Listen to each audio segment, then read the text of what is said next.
I'm Mike Griffiths, I'm the Administrative Director at the Traverse here. I've been doing this role about 8 years.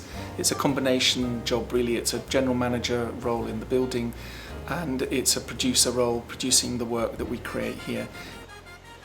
The first job out of drama school that I had was as a result of a project we did with the Traverse Theatre, and as a result of that I got offered a job that incorporated 2 roles within the technical team.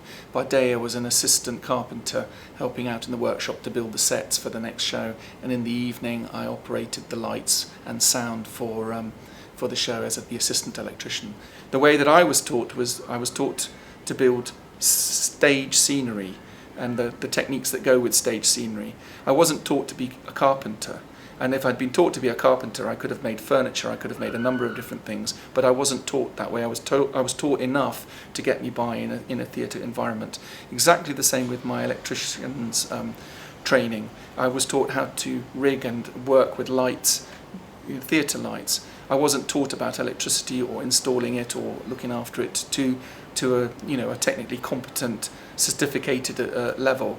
And I think that's still the case at the moment. A lot of the training that people get is really about doing and then somebody checking them off, and I think a lot of people who are doing the checking off are also not qualified. So my big bugbear has been trying to get courses through that would give people some kind of qualification that was not only recognised in the theatre but recognised outside of the theatre. So a number of the electricians here, when I was a production manager, did a City and Guilds electricians course, and they're able now with that to do their work, the work that they love in the theatre or in events, and also go and rewire somebody's house. And I thought that for me was a really, really good way of making sure that people could continue to stay and work even if they couldn't always be in theatre work. And what we've seen is a large number of people, when they get to a certain level, they can't afford to be in theatre, they can't afford the freelance life, so they have to go and do something else. The best bit of advice I got at drama school, and I got a lot of good advice, but the best one was, if you're down to your last 50p, and it takes you back a little bit to say 50p, but go out and have a coffee with somebody, because you might get a job that way.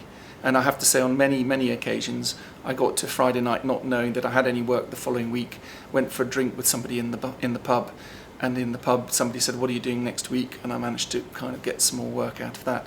And in the initial stages that was really useful. I think as I got more experienced I was able to book work in advance, and by the time I finished my freelance job I had about 6 months of work planned for myself. So I would again always say, rather than sit at home with your last fiver, is phone a friend who might be in work and see if there are other people who you might get lucky and you might get an opportunity to get through the next week or the next month with a role that covers you until another more suitable job comes out.